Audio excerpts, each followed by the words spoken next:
Haleluya. Amin. Selamat siang Ibu-ibu. Ibu. Sekarang mau baca di bilangan Siang. 9. Iya, bilangan. 7, 8, 9 ya. Ya. Kita bagi 5 ayat. Ada berapa orang ya? 12 orang. Ya. 5 ayat ya. Ya, tolong ya Bu Joli ya. Oke. Dari ini. Bu DP ya. DP. Bu Eka. Mhm. Bu Dona. Oke. Bu Ati. Mhm. Ibu Ellen. Bu Ellen bentar. Bu Ellen ikut baca nggak ya? Ellen ini Oke. ada. Ada nulis nggak? Bisa, Nggak bisa, ada. Bu. Oh iya Bisa iya ya, iya Bisa, bisa. Bu. Iya iya iya. Ya. Bu Ellen. Bu Terus? Dede. Tapi tutup kamera ya. Iya. Ya.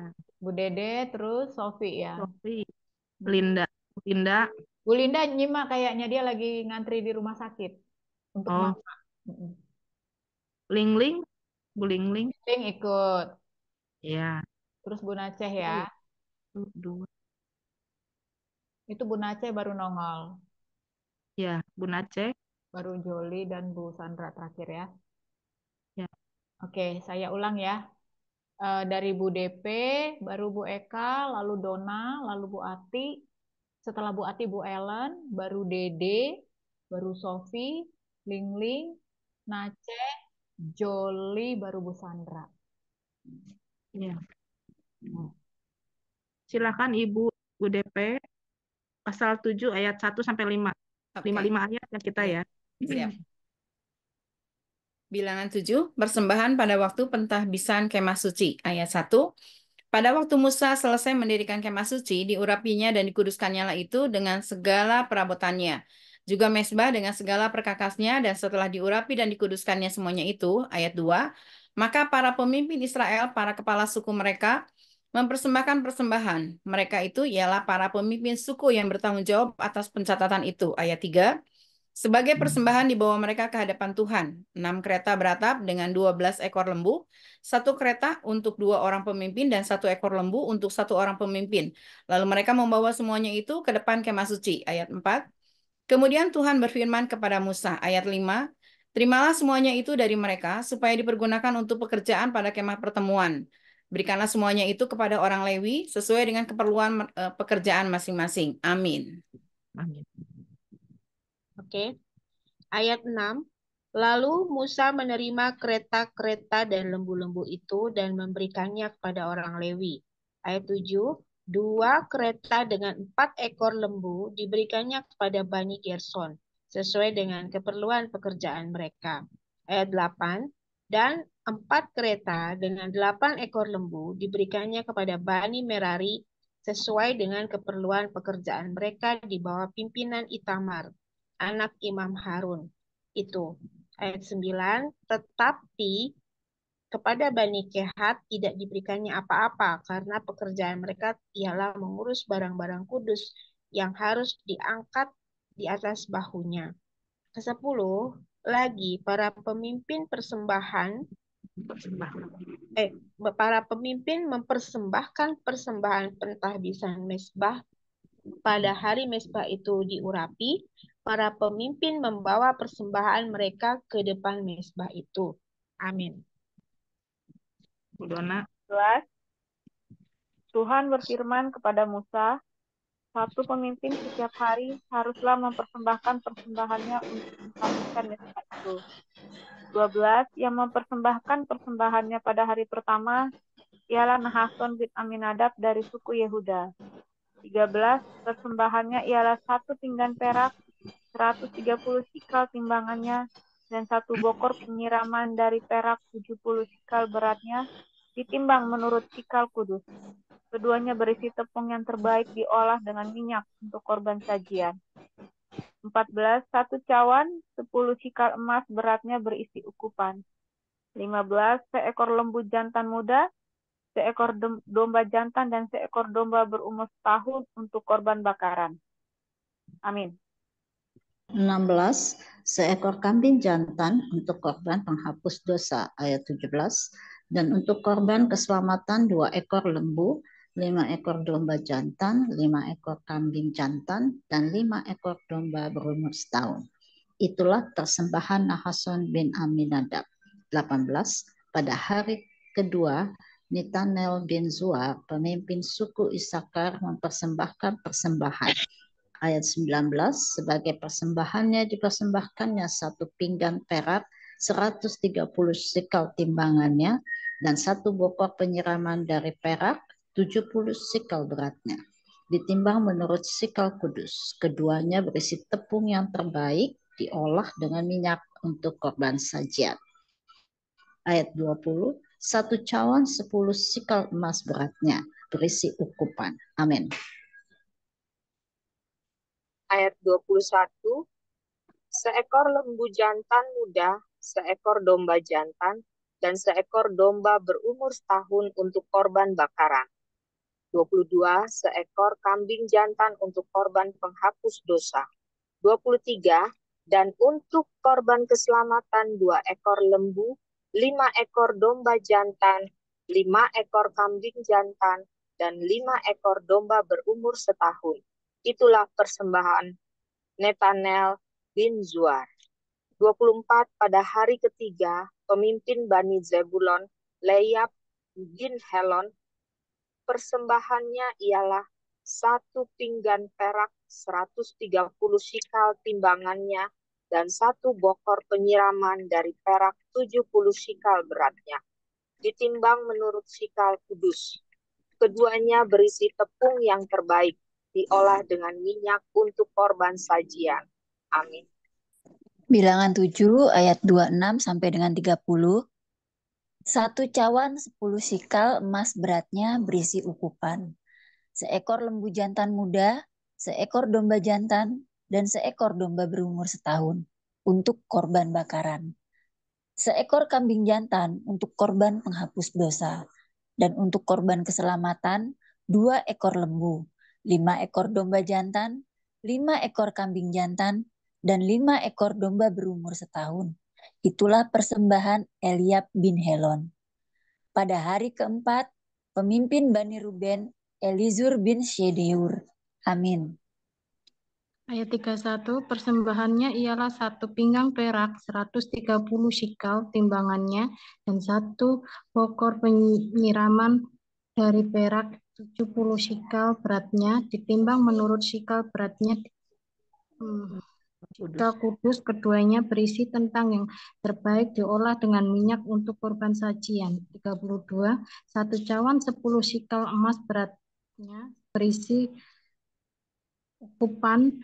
33, seekor lembu jantan muda, seekor domba jantan, dan seekor domba berumur setahun untuk korban bakaran. Ayat 34, seekor kambing jantan untuk korban penghapus dosa. 35, dan untuk korban keselamatan 2 ekor lembu, 5 ekor domba jantan, 5 ekor kambing jantan, dan 5 ekor domba berumur setahun. Itulah persembahan Elizur bin Shedeur. Amin.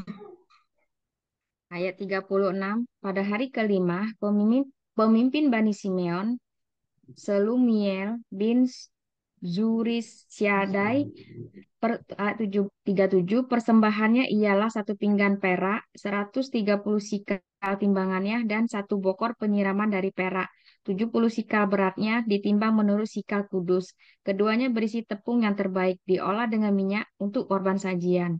Ayat 38, 1 cawan 10 sikal emas beratnya berisi ukupan. 39, seekor lembu jantan muda, seekor domba jantan, dan seekor domba berumur setahun untuk korban bakaran. Ayat 40, seekor kambing jantan untuk korban penghapus dosa. Amin.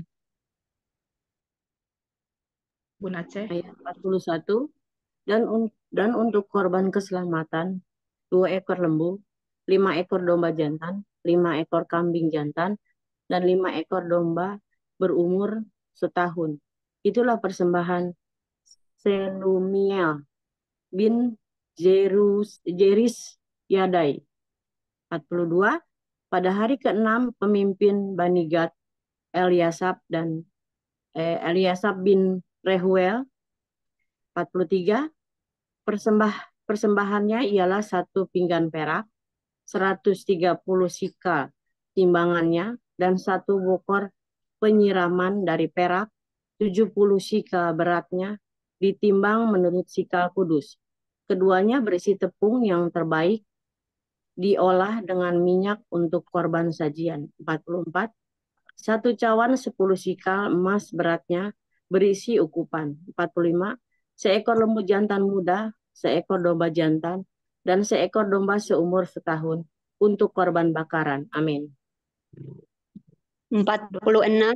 Seekor kambing jantan untuk korban penghapus dosa, dan untuk korban keselamatan 2 ekor lembu, 5 ekor domba jantan, 5 ekor kambing jantan, dan 5 ekor domba berumur setahun. Itulah persembahan Eliashaf bin Rehuel. 48.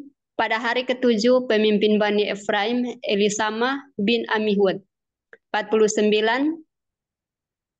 Persembahannya ialah 1 pinggang perak, 1 pinggang perak, 130 sikal timbangannya, dan 1 bor penyiraman dari perak, 70 sikal beratnya, ditimbang menurut sikal kudus. Keduanya berisi tepung yang terbaik, diolah dengan minyak untuk korban sajian. 50. 1 cawan 10 sikal emas beratnya, berisi ukupan. Amin.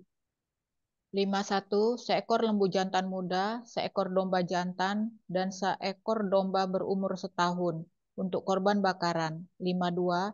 Seekor kambing jantan untuk korban penghapus dosa. 53. Dan untuk korban keselamatan 2 ekor lembu, 5 ekor domba jantan, 5 ekor kambing jantan, dan 5 ekor domba berumur setahun. Itulah persembahan Elisama bin Amihud. 54. Pada hari ke-8, pemimpin Bani Manasye, Gamaliel bin Pedazur. 55. Persembahannya ialah 1 pinggan perak, 130 sikal timbangannya, dan 1 bokor penyiraman dari perak, 70 sikal beratnya, ditimbang menurut sikal kedua.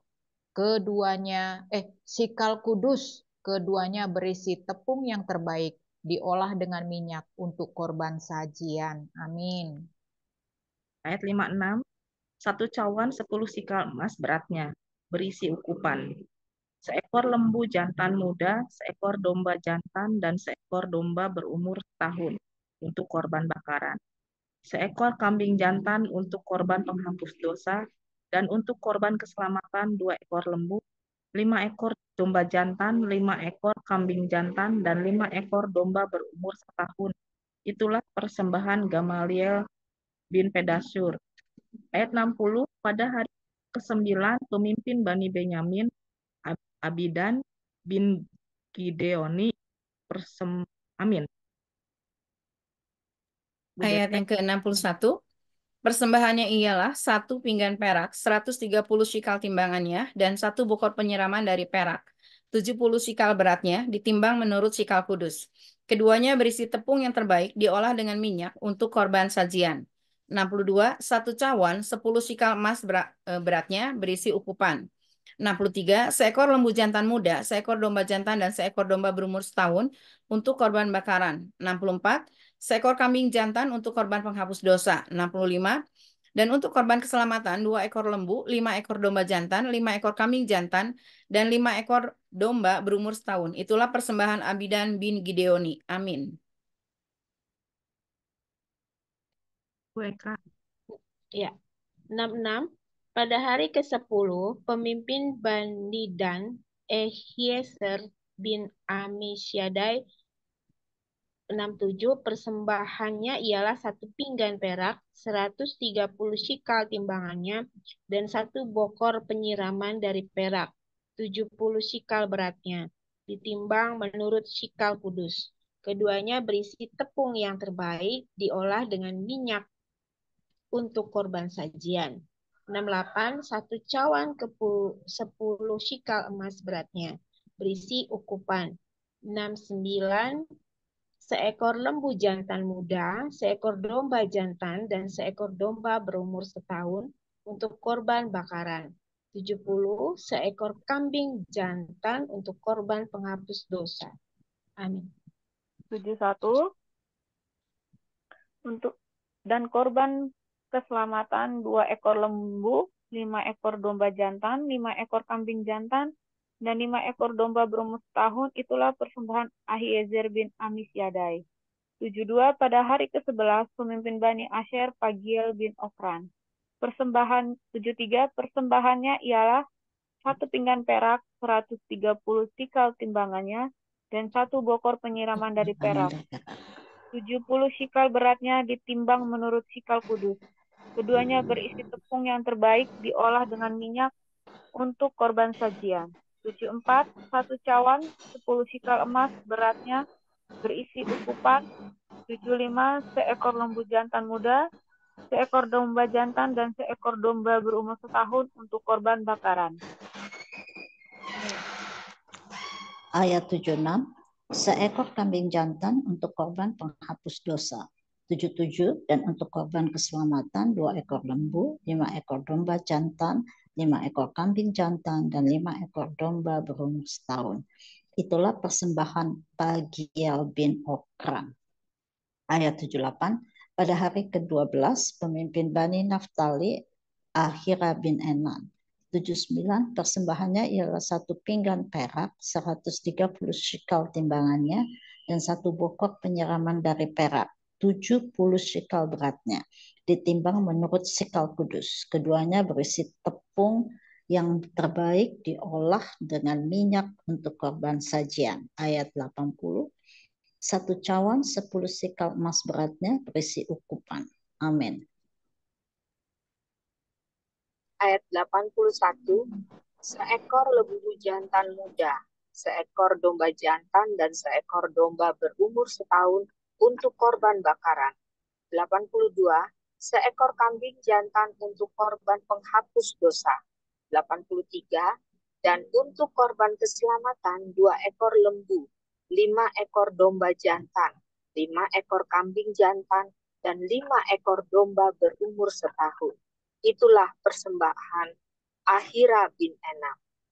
84, itulah persembahan pentahbisan mezbah pada hari mezbah itu diurapi dari pihak para pemimpin Israel, yaitu 12 pinggan perak, 12 bokor penyiraman dari perak, 12 cawan emas. 85, beratnya tiap-tiap pinggan adalah 130 shikal perak, dan beratnya tiap-tiap bokor penyiraman adalah 70 shikal. Segala perak perkakas-perkakas itu ada 2.400 shikal beratnya, ditimbang menurut sikal kudus. Amin. Bilangan 7 ayat 86 sampai dengan 89. Selanjutnya 12 cawan emas berisi ukupan. Tiap-tiap cawan 10 sikal beratnya ditimbang menurut sikal kudus. Segala emas cawan itu ada 120 sikal beratnya. 87.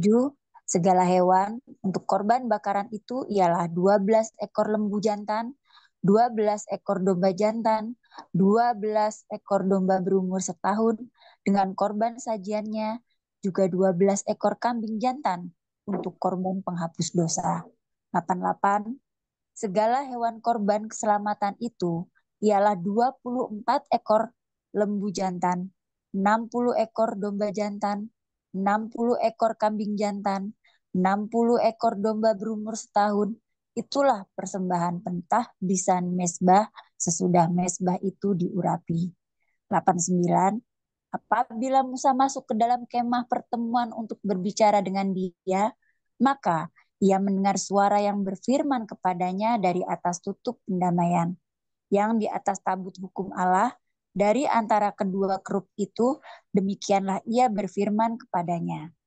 Bilangan 8 ayat 1, Kandil. Tuhan berfirman kepada Musa. Amin. Pasal 2. Berbicaralah kepada Harun dan katakanlah kepadanya, apabila engkau memasang lampu-lampu itu, haruslah ketujuh lampu itu menerangi yang di sebelah depan kandil. Ayat 3, demikianlah diperbuat Harun di sebelah depan kandil dipasanglah lampu-lampunya seperti yang diperintahkan Tuhan kepada Musa. Ayat 4, dan beginilah kandil itu dibuat dari emas. Tempaan kandil itu tempaan baik kakinya maupun kembangnya sesuai dengan apa yang telah diperlihatkan Tuhan kepada Musa, dan demikianlah kandil itu dibuatnya. Pentapisan orang Lewi. Ayat 5, Tuhan berfirman kepada Musa. Ayat 6, ambillah orang Lewi dari tengah-tengah orang Israel dan lahirkanlah mereka. Amin. Ayat 7, beginilah harus kau lakukan kepada mereka untuk mentahirkan mereka. Persikanlah kepada mereka air penghapus dosa. Kemudian haruslah mereka mencukur seluruh tubuhnya dan mencuci pakaiannya, dan dengan demikian mentahirkan dirinya. Ayat 8, sesudah itu haruslah mereka mengambil seekor lembu jantan muda dengan korban sajiannya dari tepung yang terbaik. Diolah dengan minyak, juga seekor lembu jantan muda yang lain haruslah kau ambil untuk korban penghapus dosa. Ayat 9, selanjutnya haruslah kau suruh orang Lewi mendekat ke depan kemah pertemuan dan kau panggil berkumpul segenap umat Israel. Ayat 10, apabila engkau telah menyuruh orang Lewi mendekat ke hadapan Tuhan, maka haruslah orang Israel meletakkan tangannya atas orang Lewi itu. Ayat 11, dan Harun harus menunjukkan orang Lewi itu sebagai persembahan unjukan dari antara orang Israel di hadapan Tuhan. Dan demikianlah mereka diuntukkan melakukan pekerjaan jabatannya bagi Tuhan. Amin. Ayat 12, setelah orang Lewi meletakkan tangannya atas kepala lembu-lembu jantan muda itu, maka haruslah yang seekor diolah sebagai korban penghapus dosa, dan yang lain sebagai korban bakaran bagi Tuhan untuk mengadakan pendamaian bagi orang Lewi. 13, maka haruslah engkau menghadapkan orang Lewi kepada Harun dengan anak-anaknya dan menunjukkan mereka sebagai persembahan ujukan bagi Tuhan. 14, demikianlah harus engkau mentahirkan mereka dari tengah-tengah orang Israel, supaya orang Lewi itu menjadi kepunyaanku. 15, barulah sesudah itu orang Lewi boleh masuk untuk melakukan pekerjaan jabatannya pada kemah pertemuan. Sesudah engkau mentahirkan mereka dan mengujukan mereka sebagai persembahan unjukan. 16, sebab mereka harus diserahkan dengan sepenuhnya padaku dari tengah-tengah orang Israel, ganti semua yang terdahulu lahir dari kandungan, yakni semua anak sulung yang ada pada orang Israel, telah kau ambil mereka bagiku. Amin. Ayat 17, sebab semua anak sulung yang ada pada orang Israel, baik dari manusia maupun dari hewan, adalah kepunyaanku. Pada waktu aku membunuh semua anak sulung di tanah Mesir, aku telah menguduskannya semuanya bagiku. Ayat 18, maka aku mengambil orang Lewi ganti semua anak sulung yang ada pada orang Israel. Ayat 19, dan aku menyerahkan orang Lewi dari tengah-tengah orang Israel sebagai pemberian kepada Harun dan anak-anaknya untuk melakukan segala pekerjaan jabatan bagi orang Israel di kemah pertemuan, dan untuk mengadakan pendamaian bagi orang Israel, supaya orang Israel jangan kena tulah apabila mereka mendekat ke tempat kudus. Ayat 20, Lalu Musa, Harun, dan segenap umat Israel melakukan yang demikian kepada orang Lewi, tepat seperti yang diperintahkan Tuhan kepada Musa mengenai orang Lewi. Demikianlah dilakukan orang Israel kepada mereka. Ayat 21, orang Lewi itu menghapus dosa dari dirinya dan mencuci pakaian mereka. Kemudian Harun mengunjukkan mereka sebagai persembahan unjukan di hadapan Tuhan dan mengadakan pendamaian bagi mereka sambil mentahirkan mereka. Amin. Ayat 22, sesudah itu masuklah orang Lewi untuk melakukan pekerjaan jabatan mereka di kemah pertemuan, di bawah pengawasan Harun dan anak-anaknya, seperti yang diperintahkan Tuhan kepada Musa mengenai orang Lewi, Demikianlah dilakukan kepada mereka. Awal dan akhir masa kerja orang Lewi. 23. Tuhan berfirman kepada Musa. 24. Inilah yang berlaku bagi orang Lewi. Setiap orang yang berumur 25 tahun ke atas wajib bertugas, supaya ia bekerja pada kemah pertemuan. 25. Tetapi jika ia berumur 50 tahun, haruslah ia dibebaskan dari pekerjaan itu, sehingga tak usah ia bekerja lebih lama lagi. 26. Ia boleh membantu saudara-saudaranya di kemah pertemuan dalam menjalankan tugas mereka, tetapi tidak usah lagi ia menjabat pekerjaan itu. Demikianlah harus kau lakukan kepada orang Lewi mengenai tugas mereka. Amin. Ibu Marina mau ikut baca, Bu Marina? Ada Ibu Marina Kamagi.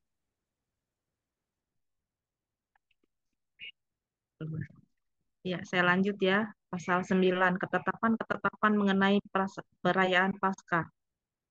Tuhan berfirman kepada Musa di padang gurun Sinai.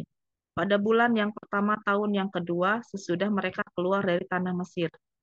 Orang Israel harus merayakan Paskah pada waktunya. Pada hari yang ke-14 bulan ini, pada waktu senja, haruslah kamu merayakannya pada waktu yang ditetapkan. Menurut segala ketetapan dan peraturannya, haruslah kamu merayakannya. Lalu Musa menyuruh orang Israel merayakan Paskah. Ayat 5, maka mereka merayakan Paskah pada bulan yang pertama, pada hari yang ke-14 bulan itu.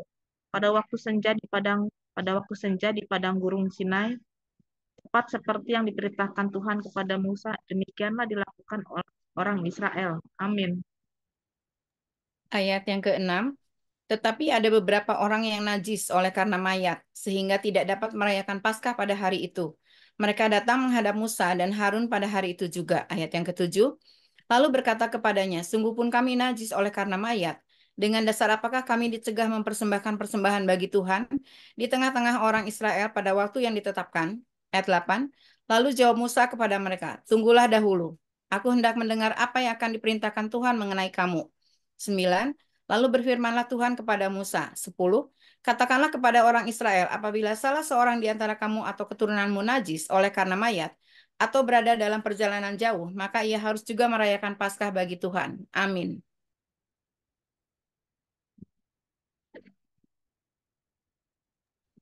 Ayat 11, pada bulan yang kedua, pada hari yang ke-14, pada waktu senja, haruslah orang-orang itu merayakannya, beserta roti yang tidak beragi, dan sayur pahit haruslah mereka memakannya. 12, janganlah mereka meninggalkan sebagian daripadanya sampai pagi, dan satu tulang pun tidak boleh dipatahkan mereka. Menurut segala ketetapan Paskah, haruslah mereka merayakannya. 13, sebaliknya orang yang tidak najis dan tidak dalam perjalanan tetapi lalai merayakan Paskah, orang itu harus dilenyapkan dari antara orang sebangsanya, sebab ia tidak mempersembahkan persembahan yang kepada Tuhan pada waktunya. Orang itu akan menanggung akibat dosanya. 14, apabila seorang asing yang telah menetap padamu hendak merayakan Paskah bagi Tuhan, maka haruslah ia merayakannya menurut segala ketetapan dan peraturan Paskah. Satu ketetapan harus berlaku bagi kamu, baik bagi orang asing maupun bagi orang Israel asli. Kemudian tiang awan memimpin perjalanan Israel. Ayat 15, pada hari didirikan kemah suci, maka awan itu menutupi kemah suci, kemah hukum Allah. Dan pada waktu malam sampai pagi, awan itu ada di atas kemah suci kelihatan seperti api. Amin. 16. Demikianlah selalu terjadi, awan itu menutupi kemah, dan pada waktu malam kelihatan seperti api. 17. Dan setiap kali awan itu naik dari atas kemah, maka orang Israel pun berangkatlah, dan di tempat awan itu diam, di sanalah orang Israel berkemah. 18. Atas titah Tuhan orang Israel berangkat, dan atas titah Tuhan juga mereka berkemah. Selama awan itu diam di atas kemah suci, mereka tetap berkemah. 19. Apabila awan itu lama tinggal di atas kemah suci, maka orang Israel memelihara kewajibannya kepada Tuhan dan tidaklah mereka berangkat. 20. Ada kalanya awan itu hanya tinggal beberapa hari di atas kemah suci, maka atas titah Tuhan mereka berkemah dan atas titah Tuhan juga mereka berangkat. Amin.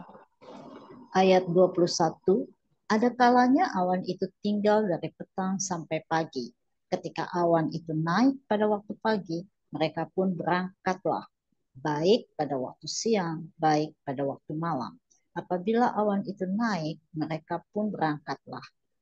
Ayat 22, berapa lama pun juga awan itu diam di atas kemah suci, baik 2 hari, baik sebulan atau lebih lama, maka orang Israel tetap berkemah dan tidak berangkat. Tetapi apabila awan itu naik, barulah mereka berangkat. Ayat 23, atas titah Tuhan mereka berkemah dan atas titah Tuhan juga mereka berangkat. Mereka memelihara kewajibannya kepada Tuhan menurut titah Tuhan dengan perantaraan Musa. Amin. Amin. Ya. Silakan Bu Joli.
Ya, mari ibu-ibu silahkan yang sudah ada rema atau kesaksian atau yang sudah didapat dari pembacaan kitab bilangan 789 ini ya. Silahkan.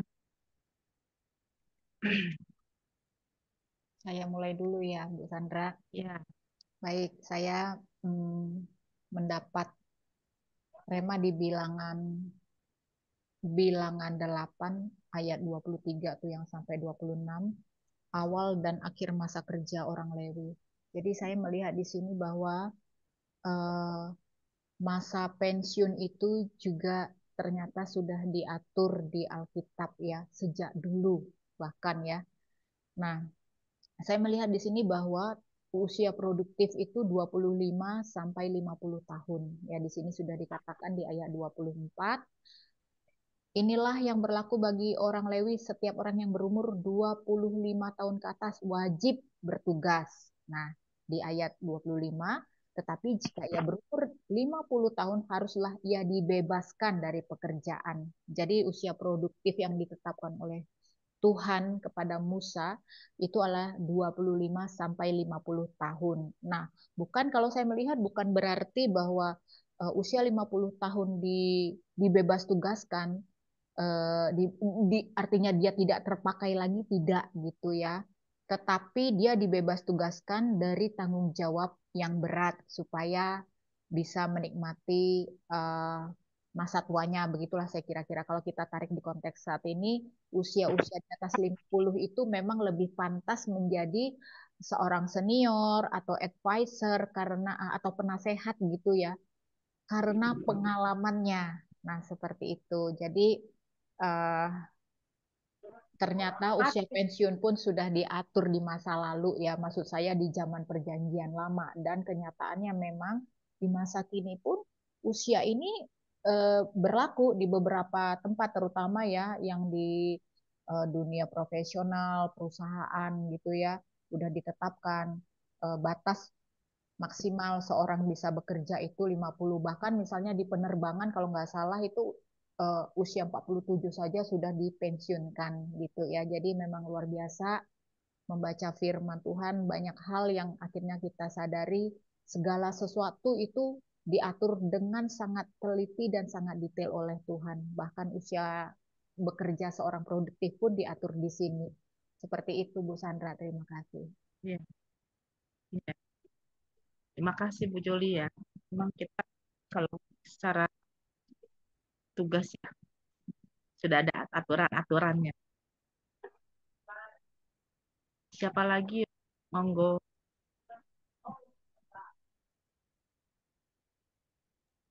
Saya, Bu.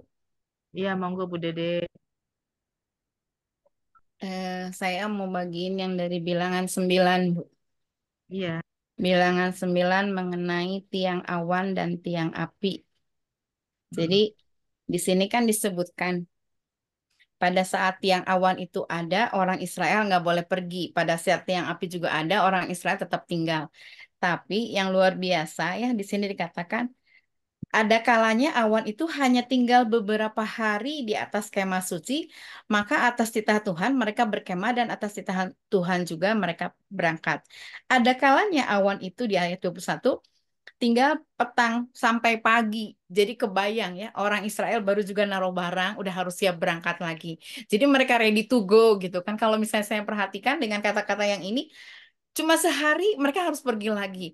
Baru juga nyimpan makanan mungkin ya. Mereka harus siap-siap lagi. Jadi konteksnya di sini adalah mereka harus senantiasa siap sedia. Nah, kalau sekarang kaitannya dengan kita apa? Kalau tadi kan Bu Joli tentang pensiun ya, Bu Joli saya udah masuk masa pensiun nih Bu Joli di pekerjaan. Kalau misal sekarang itu kan berarti kita harus siap sedia, bukan karena ada tiang awan dan tiang api, kita nggak ada lagi asal tiang awan dan tiang api, tapi tiang awan dan tiang api yang dimaksud itu adalah penyertaan Tuhan, firman Tuhan ya. Saya bersyukur sekali kita bisa gabung di sini. Berarti kan kita memang terus-terusan membaca firman Tuhan minimal sehari itu 3 pasal minimal. Ya belum kalau misalnya saat teduh bareng, itu juga pasti minimal berapa pasal kita baca.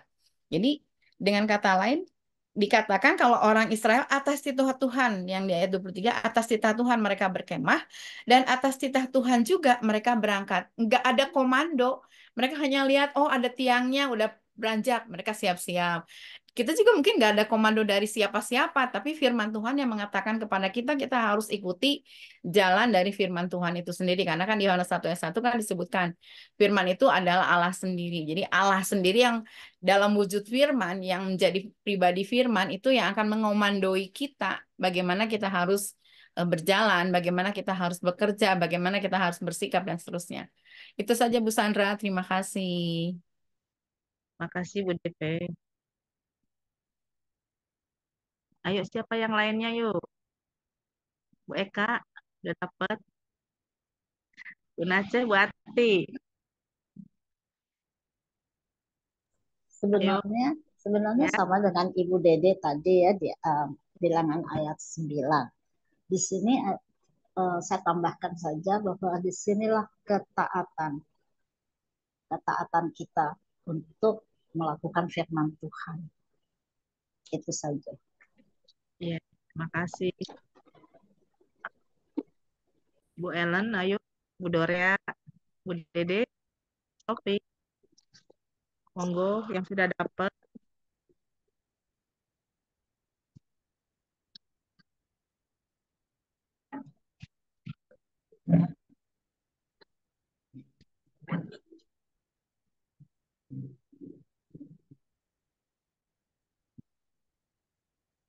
Bu Elizabeth, selamat datang Bu. Kita lagi sharing Bu.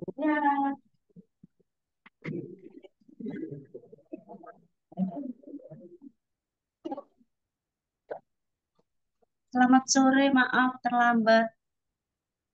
Iya, selamat sore. Aku pikir jam 2 waktu Indonesia bagian timur. Nggak taunya salah lihat. Kan lagi sharing Bu. Ya. Ya. Lagi sharing kita dari bilangan 7 sampai bilangan 9. Bu Dede, ayo Bu Dede, Aku Bu Ellen. Yuk. Kenapa Bu? belum sempat baca. Belum sempat baca karena baru tahu. Iya. Jadi mau lihat-lihat dulu, boleh toh? Iya, boleh.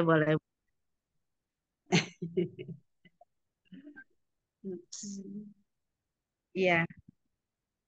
Bu Dede, mana tahu ada ya Bu Dede? Bu Dona, Bu Ellen. Tadi ada Bu Lingling ya?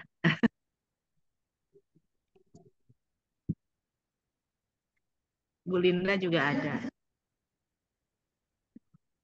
Kalau nggak ada, kita mau tutup nih. Hah? Aku baru masuk mau tutup. Dari tadi. Aduh, maaf ini murid teladan. Besok dikirimin Bu Elizabeth, besok saya kirimin ngasih tahu jamnya supaya ini. Iya. Apa? Paling saya nambahin cuma sedikit ya. Iya. Kan. Soalnya di sini agak ribet, agak berisik. Pembacaan dari imamat ini, kalau kemarin kita berbicara tentang bagaimana bilangan, bilangan, sorry. Bilangan ini kalau kemarin itu kita fokusnya bagaimana seorang wanita itu bisa kuat. Kalau hari ini saya lihat itu bagaimana Tuhan mengajarkan kita itu detail ya. Coba kalau kita lihat berapa, jadi kayak kita tuh diajarkan tanpa kita sadar, itu kayak kita diajarkan pembukuan keuangan kayak orang-orang ekonomi. Lihat detailnya, istilahnya berapa beratnya, berapa banyak kambing, domba yang buat persembahan, semua itu terperinci dan detail jumlah-jumlahnya, dan harus jantan, harus ini, harus itu, harus yang gemuk atau bagaimana itu, terus yang sampai usia si korbannya ini, korban bakarannya ini juga detail gitu. Jadi saya tuh cuma gini aja ya, ini hanya prinsipnya Ini kan kitabnya kitab bilangan ya. Bilangan itu kalau kita ini kan angka, kita kalau ngomongin bilangan itu kan angka. Angka ini matematika. Matematika berkaitan dengan apa? Ekonomi kan. Biasanya seperti itu ya kalau orang-orang sekarang itu. Jadi kayak Tuhan tuh ngajarin kita juga ini loh. Zaman dulu itu kita sudah dilatih untuk apa namanya belajar perekonomian, belajar akuntansi, pembukuan kan dibukukan benar-benar detail supaya apa? Kelak di masa yang akan datang itu semua orang, semua manusia itu bisa tahu, oh detailnya seperti apa.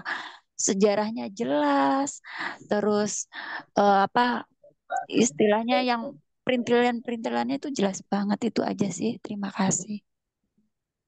Iya. Terima kasih Bu Dede. Ini sebenarnya ada pertanyaan ya dari Sofi. Cuma Sofi anaknya lagi sakit. Nanti kita doakan ya. Anaknya lagi sakit. Ada pertanyaan di pasal 9 tentang ini ya, tentang mayat. Pasal 9 ayat 7 mungkin ya. 7, 8, 9. Kenapa kok ada kenajisan ya kalau misalnya kita ini hanya karena dengan mayat itu ada hubungannya dengan itu apa ya?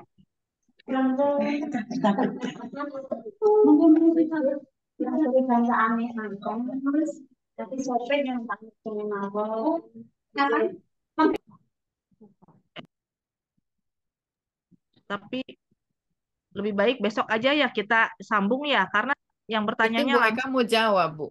Oh ya, Bu Eka, silahkan. Dibuka dulu, Bu, mic-nya. Belum mau jawab itu, cuma saya ketemu nih Bu, yang jadi rema saya itu terkait sama bilangan 9 ayat 5. Di mana Tuhan itu sangat detail ya. Di sini di ayat 5, maka mereka merayakan Paskah pada bulan yang pertama pada hari yang ke-14, bulan itu pada waktu senja di padang gurun Sinai, tepat seperti yang diperintahkan Tuhan kepada Musa. Demikianlah dilakukan orang Israel. Nah, kalau Paskah itu kan yang kita rayakan sekarang adalah kebangkitan Tuhan Yesus ya, gitu. Dan pada saat korban bakaran itu yang harus dikorbankan untuk apa ketetapan mengenai perayaan Paskah ini, itu kan perayaan mereka dilaksanakan di sore hari, sedangkan nah Tuhan itu pada saat wafat, Tuhan Yesus itu juga sore hari gitu loh. Jadi kayaknya pas banget kalau Tuhan wafat kan setelah jam 3 sebelum jam 6 itu kan senja ya. Nah di sini juga dibilang Tuhan bahwa perayaan itu, pembakaran ukupan-ukupan itu ya di senja hari gitu loh. Jadi apa nyambung gitu loh. Tuhan itu sudah menetapkan bahwa persembahan yang dilakukan untuk Tuhan itu dilakukan di senja hari. Begitu juga pada saat wafatnya Tuhan sebagai korban untuk menebus dosa kita. Itu sih kayaknya Tuhan itu runtut dan detail gitu loh. Itu Bu, itu sih yang saya dapat. Makasih. Makasih Bu Eka. Kalau salah. Bu Kita Sandra, belajar sama-sama ya, Bu. saya mau coba yang tadi mayat itu ya. Saya baca dari bahasa Indonesia masa kini, kitab bilangan ke-19. Belum dibaca sih. Tapi di sini disebutkan kalau yang dari BIMK-nya ya, menyentuh mayat. Di ayat 11-nya, orang yang kena mayat menjadi najis selama 7 hari. Pada hari yang ketiga dan yang ketujuh, ia harus menyucikan diri dengan air upacara, barulah ia bersih. Tetapi kalau pada hari yang ketiga dan yang ketujuh ia tidak membersihkan diri, ia tetap najis. Orang yang kena mayat dan tidak menyucikan diri adalah najis karena ia belum disiram dengan air upacara. Ia menajiskan kemah Tuhan dan karena itu tidak lagi dianggap anggota umat Allah. Jadi mungkin kalau menurut di sini sih apabila seseorang mati di dalam sebuah kemah, siapa saja yang ada dalam kemah itu atau masuk ke dalamnya menjadi najis selama 7 hari. Ini kan masih berlaku hukum Taurat ya. Kalau misalnya di dalam hukum Taurat kan berarti masuk ke dalam kemah pertemuan itu harus dalam kondisi kudus. Nah, makanya orang-orang yang mempersembahkan korban persembahan atau misalnya korban penghapus dosa itu dalam kondisi harus kudus, nggak boleh kena menyentuh. Karena yang namanya apa mayat itu kan, jadi dalam konteks di sini kan disebutkan najis. Najis itu mungkin bukan gitu, tapi karena kan mayat itu berarti penuh dengan bakteri ya, bakteri yang memang kita harus disucikan. Si orang Lewi ini harus dikuduskan dulu, harus disiram. Di sini disebutkan dengan air upacara. Air upacara itu berarti kan ditahbiskan. Jadi kalau misalnya dia udah ditahbiskan, baru dia dianggap kembali layak untuk menerima atau mempersembahkan korban ukupan atau korban penghapus dosa. Jadi kalau misalnya lihat dari BMK bilangan 19 ini dijelaskan sih di situ. Kenapa disebut najis, kenapa disebut apa yang tadi bahasanya tuh yang di ayat 9 itu